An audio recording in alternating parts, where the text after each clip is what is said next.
Salad or Dolly, threw a great party. We all drank Bacardi, it got kinda gnarly. We're light as a feather, we're tougher than leather. Together we're weirder together. Welly, well. Welcome To Weirder Together. I'm Ione. And I'm Ben, and we are your hosts for, 30 minutes to 45 minutes of pop culture interpersonal deconstruction, family dramas, marital issues, indie rock gossip, whatever.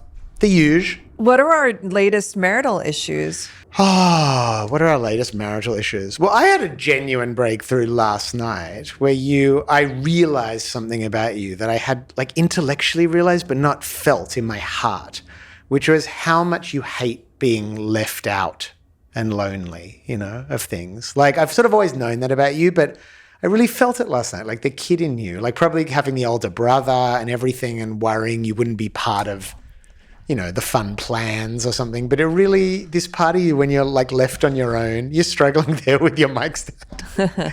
Got it? Yeah. Yeah. So just, that was a bit of new marital insight for me. Yeah. You really saw my loneliness and felt it. Yeah. Any insights into my psychology in the past week or so? Well, it's funny when your boyfriend, girlfriend, partner, whatever, are going through something. There's a classic thing if someone has a cold when you're dating them and you're just so mad because you feel they're not going to be available for you. It's deeply selfish, but it's threatening because you're ugh, you're sick. Now not only will I have to take care of you, I guess, but you're not available for me. And when someone's emotionally, quote unquote, sick, you were going through something that was triggered by a work event, but it really sent you in a real, tailspin. Your yearly tailspin because you're basically even keeled, which is, I don't know what fairy gifted you with your ability to be upbeat most of the time, which is incredible. But anyway, and then I had that similar reaction, okay, see you. I guess I'm not gonna have you around for a while. Being dependent on somebody and seeing them crumble, it takes you back to being a kid and seeing your parents stressed or crying or depressed or something is you're hey, you're the one who's got to hold this whole thing together. Yeah, you're not available. But I did great. But then there were these these little leaks or whatever you would say, it would come out and I would get a bit hostile, which is horrible because when you're the one going through something and then someone's even if it's just here and there hostility, sure, it's you're just oh my God, I'm going through such a hard time. And you were really cool about it. You were really, whereas when it's reversed and you're a little hostile when I'm going through something, I put you through the ringer. Oh yeah, sure. I'm just I run it over that whatever you did for 2 days. Yeah. Solidly. It's gonna get, you said we're gonna this, circle back for sure. I will circle back. I do. But yeah. Then I was a little bit can I settle in and trust? It was almost I'd lost trust on an emotional level when you were going through that, which is also, and can I just say, this is not the healthiest way to be thinking, but this is human reaction. Okay. So disclaimer. A disclaimer. I'm aware it's selfish behavior. But anyway, then finally, I don't know if it was yesterday or the day before, I really feel I opened up again and I could, be receiving all of your gifts of love. I do want to apologize to our loyal listeners, the beautiful babies, for skipping last week. We had some crazy construction out the window and we just could not find a quiet moment to actually get the pod done. I know this studio is great. It's living in New York in the 80s or something. Or some borough outside of Manhattan or something, but it's industrial and it's so fabulous. It's so not totally gentrified at all. But there was this mysterious parking lot which just had broken cars or smashed up cars, but it was just craziness, which I totally was accepting. But now they've the cars are gone and there's a beautiful pavement fresh pavement. Beautiful pavement. It's Yeah, true, they paved paradise and put up a parking And lot. there you go. That is our construction roundup for the Inner West. If you have any new construction tips that are gentrifying you, disruptively yet elegantly, phone them in. I also have to apologize. Wow. Lots of apologies. Yeah. I'm worried I'm losing my edge. I messed up on the last episode. We were talking about the Snowy Mountains band, the Pingers, and I got confused with Australian drug slang. And here I am in a position of authority with a platform trying to educate my American-born wife on things that matter, confusing my Pingers from my Nangs from my Yippers. And there was an uproar in the comments section. And I got to say, I hear you guys. It's embarrassing. I pride myself on being a man of the people and in touch with the streets. And here I am not knowing my Pingers from my Yippers from my Nangs. And I'm sorry. Well, pingers, let's say, I can't remember. Ecstasy? Correct. Nangs? Speed? Downers? Coke? No, what? What else is there? Whippets. Whippets. Okay. Yeah. And what was the third? Yippers. Yippers or Coke? No. Acid. Acid. Okay. Yippers like trippers. Trippers, You know, yippers. that kind of Okay, thing. brilliant. Yeah. Anyway, there you go. So we keep learning. We keep learning. I liked the E's and whiz. Oh yeah. From the British slang. What growing? Do you remember? Did you have teenage slang for drugs in LA? Well, it all like became my mom's generation. It was grass, and I thought that was hilarious and so old school. And so we said pot, Yeah. and they also said pot. My mom's generation, but now if you say pot, my kids would think I was ridiculous. So, but marijuana, well, Mary Jane, I guess. But what I about don't other know. drugs? Oh, other drugs.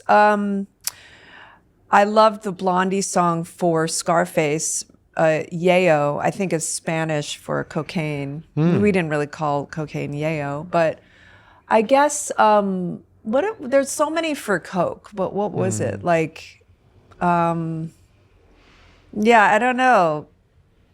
Okay. Lines. Yeah. The line, that's a slang. Pretty What did you, straightforward. yeah. I don't know. I never got into the Coke scene, so I don't know. Everyone loves cocaine. I've always been a We're bit not talking indifferent about what a good boy you are. We're talking about slang that you heard. Your ears had cotton. Not only do I not do cocaine, I will not even absorb slang around I it. did see Zooey Deschanel was on social media recently saying she's never even seen cocaine, which I do find kind of amazing. I believe it, though. I believe believe it. Zooey Deschanel. I I do just too. believe her. And so if she says that, But also think because she projects like this aura of cuteness and innocence that people probably don't bring out the cocaine around her. oh my God, my feelings were hurt when a certain director and actor on a famous movie I was in, I heard that they were doing coke together. And I don't think I would have done it, not to say I was so like innocent, but at the time I was dating Anthony Kiedis and he did such drugs that it turned me off of even, like maybe I smoked pot, but I just like, I was like, whoa. In any case, coming out soon, I'm excited about Maddie's Secret. Oh, the John Early movie. Is that coming in Australia? It's already out in America. Is it? Is it coming out here soon? Yes, it's It coming. sounded like an official announcement you were making. I don't know when it's coming to Australia, but I'm excited about Maddie's Secret. Kate Berlant, who has a great podcast called Pooh. Yeah. Claudia Doherty's in it, right? Yes. But yeah, I'm really excited for that. But I do love the official announcement with no information to support it. Okay. And I'm also excited about the earliest show, which is a revival of the Ben Schwartz and Lauren Lapkus show, the improv show. Oh, wow. Do you remember that one? I don't think I ever saw that. We've seen segments. Yeah, right. Cool. It's set up like a talk show, right? Yes. And also that actor who was in Messy with Me, who got into a little bit of trouble. Oh, the Silicon Valley guy. Yeah. He was in the original one. I don't know if this one's just Ben Schwartz and Lauren Lapkus. Okay, gotcha. But Yeah, they're both so funny. Yeah, the earliest show is something to look out for. And Maddie's Secret. Yeah, and Lauren's in that big, she's also in that new. It's like a Big Bang Theory spin-off or something. great. It's like a big sitcom part of it, which is so. I know. There's Lauren Lapkus manifesting a sitcom. I know. How Friend of the amazing. pod. There's a great old episode where we did like a double date with Lauren and her husband Mike Castle, and we sat and it was really, talked a lot about Sunny Angel Babies from memory. Yes, I was overexcited to talk to both of them, and we first saw her do Story Pirates a million years ago. Yeah. Which was a cool thing that they take kids' stories and turn them into like improv, which was it's really funny. So I'm excited to hear your thoughts about the Odyssey, and I'm sure the listeners are too, because that's like the movie everyone's seeing right now. Like, what did you think? Well, yeah, I had two ends of the spectrum from like, first I heard my stepfather who walked out of the Odyssey, and then I was like, huh. But someone who famously walks out of movies based on the opening credit fonts. Exactly. Yeah. So he can get a lot out of a font. And then I was like, well, then I heard critics at large. I can't say that word. Critics at large, a podcast with 3 people who loved it, who are like really bright and, I value their opinion. And then I just heard nonstop good things about it. So I knew like I had to like let go of the language, because like they call parents like mom and dad in it. And, if you're like a Homer and Greek mythology nerd, you might be like, the way I was about Wuthering Heights. I was like, that's not how like I a see purist. A purist of Wuthering Heights. And then if you're a purist of Homer, blah, blah, blah. But I just let it wash over me. Even in the Dendy theater, which we couldn't get into the IMAX theaters, except one that was like an hour away. But even with that little screen, I really liked it. And I did feel like, I don't know if it's 3 hours, but it felt like 40 minutes, which is really a testament to like that kind of filmmaking. Yeah, and I just kind of like let myself enjoy it and not feel too critical, and I loved it. And shout out to Andrew Howard, our old neighbor, who plays like Matt Damon's sort of sidekick once they're on the boat. Yeah, my friend is in the Welsh actor crew. And also you directed him in the Against Me video with Natasha Lyonne. Yep, I directed a video, he and Natasha Lyonne. He's, judging from how he was to work with on this music video, and he must be really like nice to work with, and that's huge, especially in such a hard, apparently, we're hearing how difficult the shooting of this movie was, and how Christopher Nolan is like, doesn't even let you wear Uggs. He doesn't even have chairs for the actors, allegedly. And so he was just like, oh, the set's up this black rock hill in Iceland. We're all walking up for 30 minutes with the equipment. So like Andrew Howard is just like a hard worker. And I'm so happy he's such a true actor that like getting this role must have been so great. There was this whole conversation in the film about like who were the invaders coming from the water, like who were the scary people or the bad people. I forget the phrase they use, coming out of the water. And there's sort of this realization at the end of the film that it's them. And I think that really taps into something about like Western imperialist culture that is more relevant now than ever, in terms of how like Elon Musk and the whole far right, Pauline Hanson, the far right anti-immigration kind of sentiment that's everywhere, yet this dawning realization that Westerners have, and particularly Americans have, that they have been the aggressors more often than their history books taught them as kids. Yes. And I thought the Odyssey tackled all of that, not too on the nose, like with it handled it quite delicately, like a really difficult concept. And I was really impressed with that. I did have one bone to pick with the Odyssey, that when I hear about a movie set in the Greek islands, a travelogue, travel adventure, comedy, I thought it could have been more wacky, a bit more Lindsay Lohan and Mykonos type vibes, but no. What stays in Mykonos happens in Mykonos. What happens, let's try that again. I love that. What happens in Mykonos stays in Mykonos. That's true. What was Lindsay Lohan's dance in that video in Mykonos? I'm going to do it for you. You are? Not now, but after we film, I'll do it for you. Are you not going to do it on camera? I will. Let me see if I can try. Okay. But I think we'll do thing it at going the to end. it. We'll Okay, do it okay, at the end. cool. No worries. But yeah, because it's great. But no, the film was really, it was really fun. It is so wild that we've kind of pivoted from this general belief that cinema is over, which is 3 or 4 years ago, that was the going sentiment coming out of the pandemic, that theater chains had sort of lost their appeal as everyone had shifted to consuming media at home. But now slowly we're beginning to see, wow, what is it? People still want to go, but not for everything. I know. Tom Cruise with Top Gun saying, I will only do this if it's in the theater. And now that's a kind of thing, like I'm doing this movie now, and I think that's part of the deal, that it's going to the theaters. Getting a cinematic, and now yeah. you'll have this kind of in a contract, like it has to, we have to guarantee it goes into the cinemas. And speaking of Tom Cruise, I'm kind of excited for Digger, another Oh yeah, the Inarritu film. Yeah, that looks kind of good. I know. Did you hear what it's about?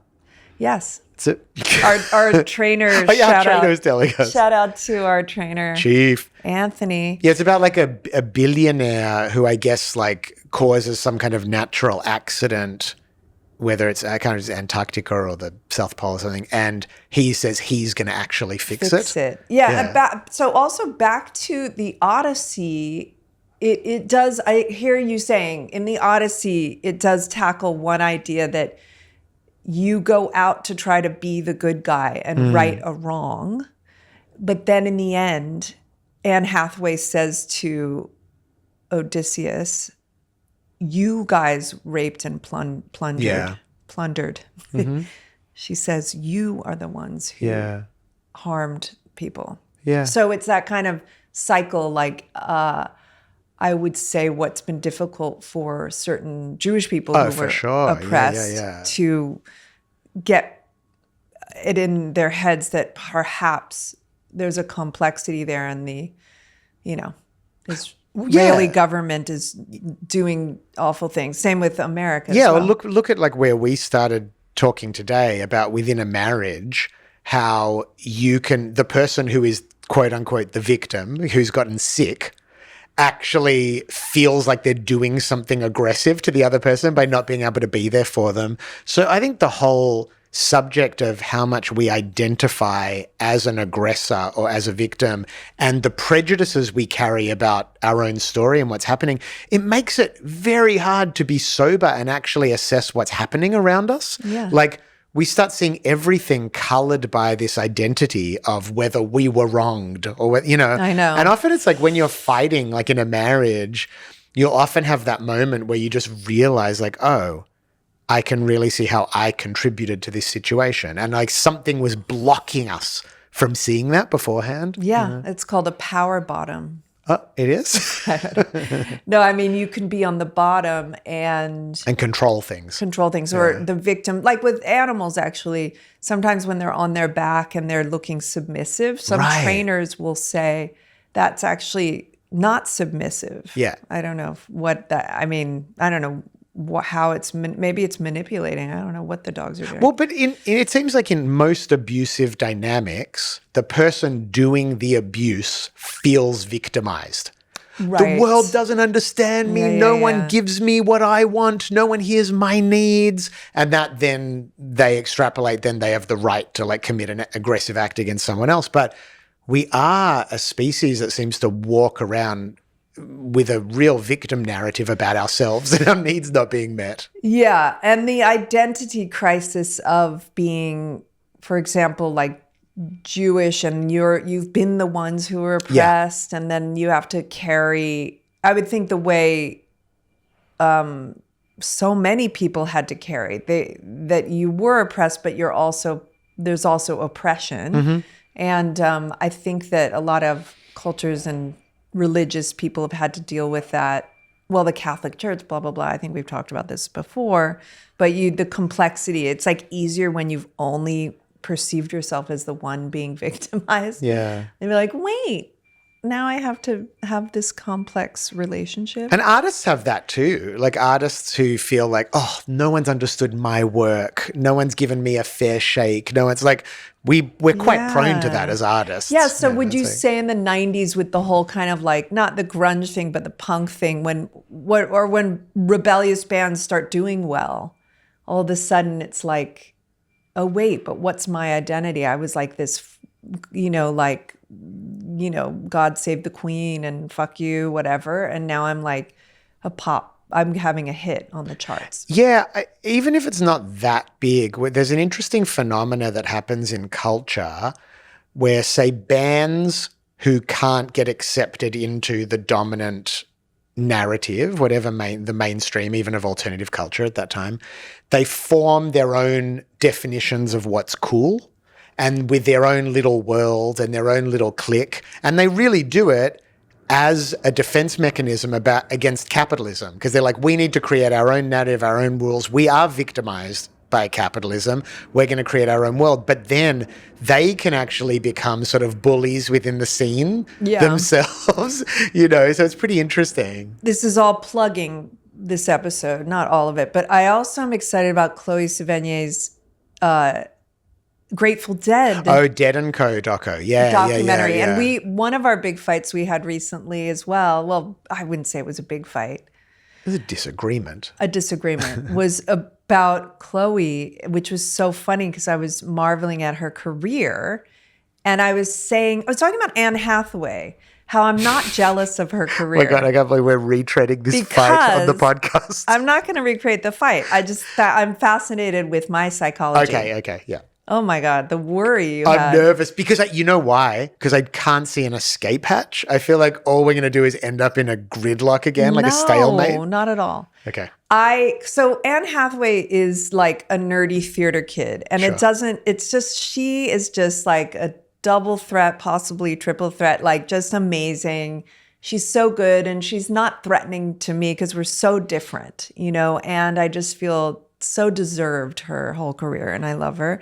And same with Chloe, although I felt like I'm sort of similar, this sort of cool, fashiony, slightly accidental actor who took it and ran.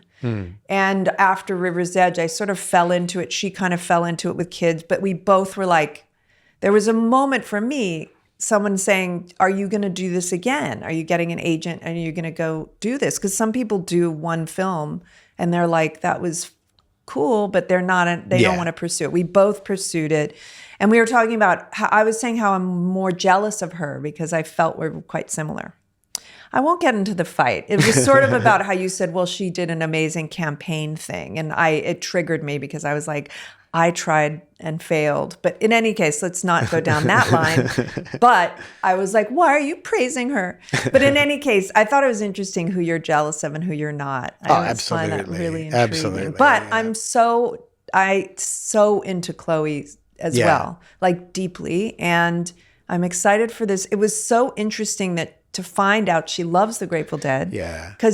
And she did a cool photo shoot, which is like a stylized version of the Grateful Dead. Yeah, and punk has a complicated relationship to the dead. Yeah. And she's obviously very steeped in punk. And I always thought I have such a thing about hippies where a lot of punk people did too, where I love hippie music, but I have a version. And I just think it's so interesting because high fashion, you think of as being like the opposite of, or avant-garde being a sort of the opposite to hippie. But that's being too simplistic. Yeah. I mean, I think, look, on a philosophical level, you could argue that the Grateful Dead were totally a punk band. Yeah. Because they did things their way. They never really compromised. They were community focused. Yeah. No one was the lead. No one was like the star of the show. But there is the issue of the jamming. And the jamming is a red line in the sand for a lot of people who love punk. I like jamming. I like a little jamming, not too much jamming. I like more song. But I'd say I can handle 20 to 25% jamming. As long as we get like 75 to 80% song. I have to say, though, jamming, I agree. But also, I recently just got into because of Heaven, the club we went to, because of Nina Geraci, because of like my very late understanding of dance, electronic, Yeah, I don't even know EDM, what's whatever, yeah. EDM music. That is jamming, a form of jamming. Well, that's true. Yeah, that is. So you that's get more, into a trance-like state. The Grateful Dead, I love 2 to 3 songs deeply. Yeah. But I've never surrendered. The same with, dub reggae, finally, Adam Horovitz, after enough bong hits or whatever, one day I was like, I get dub.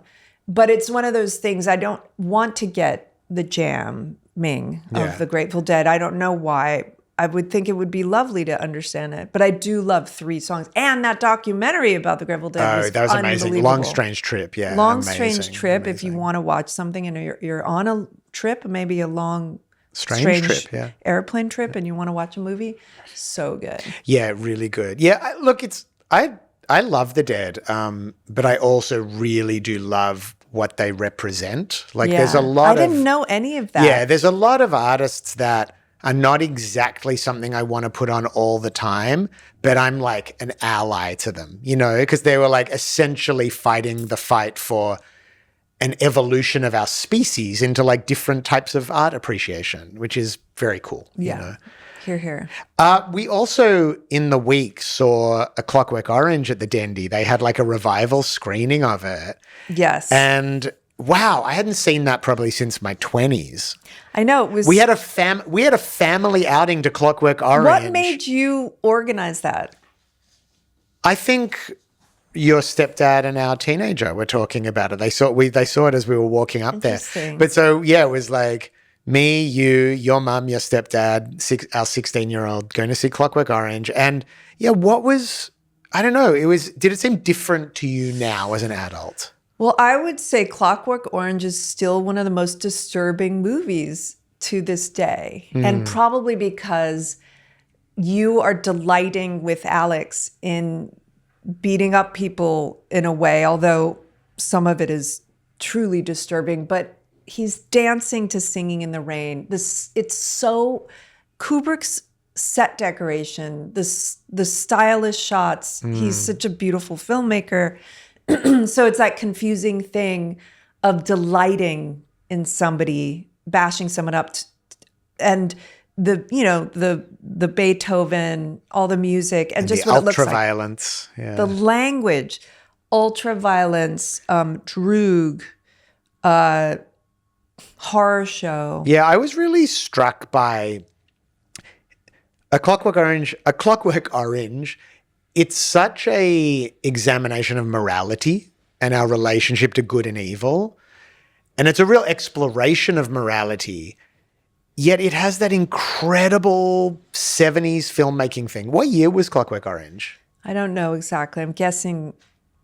It's like, I want to say like 71 or something. Is that? Yeah, does that I was sound going to right? guess 74, but Yeah, I can't wait. It has that amazing thing where, as a work of art, as a work of cinema, it doesn't dictate its own morality too much to you, and you as an audience member have to grapple with your own relationship to the material. And cinema doesn't do that much anymore. It was like, it was a real time where like filmmakers were like wanting to make us look in the mirror and ask these almost like Dostoevsky-esque, existential questions about what makes us good people. I know. Scorsese does it with, remember in Goodfellas, there's the music in the juxtaposition of the songs with the violence. They're beating someone up and putting them in a trunk. And I think it's a Rolling Stone song or something. Yeah. And David Lynch also. Yes. So that's using music, and Louis Buñuel with his. So anyway, that happens. But when a filmmaker, to be that stylish like Kubrick, but also penetrate, because sometimes there's filmmakers, I'm not going to read them, and sure, but they're so stylish. Yeah. But you don't feel it the content lives up to the style. Yeah. And in this case, it does for some reason. I have a friend, Kelly Cole, who said, I was decorating or buying furniture, and he said, I was like, should I get this lamp or something? He said, I roll it over the Kubrick test. Like, would Kubrick put it in his house? And I was like, or in his films, because that's different. His house was in the English countryside. Sure, yeah, and it was kind of cluttered. Very so, worn, which I actually is another test. Like those are two good tests, because one's a classic English, lived in English home, which is amazing. And then the other is, but I used to try to do that, but it's too high a bar. Yeah. But the opening of Clockwork Orange on his face, with those eyelash, pulling out, drinking the milk. It's amazing. The way they're sitting, it's like, it's like a still life. He's just so amazing, and all those naked girl coffee tables. Yeah. Coffee and tables. You were telling me something really interesting in the week about the ending of the film. Well, yeah, like, there's, so the book that Anthony Burgess wrote, which has a glossary, which apparently he didn't want the glossary translating all the words. And another little fact about the words, there's all these, words. It's like got a whole language to it, which were actually taken from some Russian words, a nod to the Cold War fears about the Soviet influence. So a lot of the words have a Russian vibe to them. But he wanted people to just like absorb the words and not have a glossary. But I remember having the book and looking at the glossary, and this is the time when you saw Clockwork Orange and then dressed up, my brother at least, like a droog, like you just, with the bowler hat and the whole thing. In any case, the book, the writer, the last chapter, I will sort of let you know what it was about. It was an optimistic last chapter. So it was Alex is 18, because the movie ends, and the American version of the book, he undergoes a sort of experiment to make violence repellent to him. Yeah. So he's against his will. He doesn't want to do violence, but it's like he's programmed, almost like religion or something. It's a sort of probably an allegory for brain. No, but then they turn it back at the end. So he becomes evil again at the end. But you're saying the American book ended like that. The American book ended like that. But the writer of the book, he, at 18, he sees his friend, one of the droogs. Oh, he's sort of bored by violence at 18, and he wanders into Pete, his old droog, who's married and working a normal insurance job. And he sees Pete happy and settled, and Alex realizes he's growing up and he wants the same to a wife, a kid, a normal life. And it ends with him accepting his violent phase was young and stupid. And so Burgess, he believed that people could change and that you can outgrow, certain things. But I don't know. It just wasn't like. So they made a happy ending for the British version. Well, no, the book. The book. Writer, he wrote it with a happy ending. Oh, and they took the happy ending off for the American book, which became Kubrick's film. Exactly. Okay, got it. And I don't think the writer of the book he wanted it to have the happy ending. But Kubrick was British, right? No, Bronx. Oh, he was Bronx. He was from the Bronx, Gotcha, but he gotcha. lived in England for many years. Oh, interesting. Yeah, it was really with a kind of assistant who I remember that's about right. another There's a good documentary. Yeah, that's a good documentary. Me and Georgia have been prepping songs for our tour together, because we're playing together the whole time. Like, people are seeing it as the posters and they're thinking it's just a set from each of us, but we're actually on stage for 2 hours doing a show together, and we're doing a bunch of covers. And we've been learning Junkie Logic by Spikefuck, which is just, what a song. We are deep diving. Like, this song from this band, Spikefuck, who our kid, I think, introduced us to the band.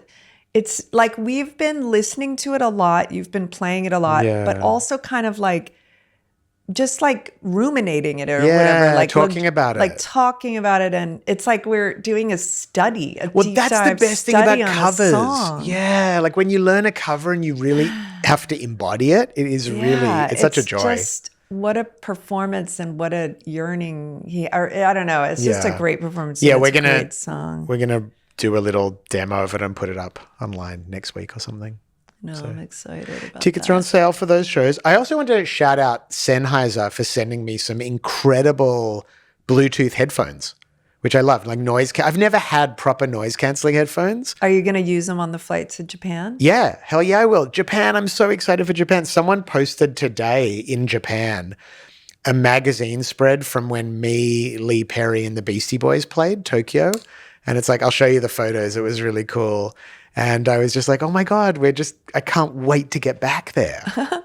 I know. We have not been there since the last time we were there in the 90s. We weren't there together, but we probably were like almost there at the same time. Yeah. But that's many, many, many years ago. So tickets are on sale for that too. Anything else you want to add before we over and out? No, there was a little story there was a Wile E. Coyote movie with Will Forte that Warner Brothers made. Yeah. And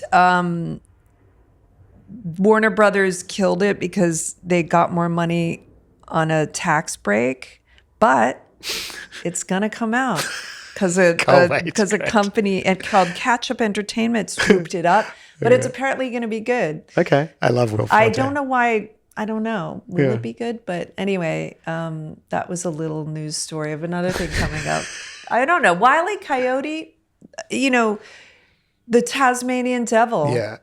We finally saw a real one. Because as a kid, you see that Tasmanian Devil swirling around. In real life, holy shit. Terrifying. They are little devils. Beautiful babies. Thank you for tuning in. Thank you. We'll be back with you soon. We will. Together we're weirder, we're weirder together.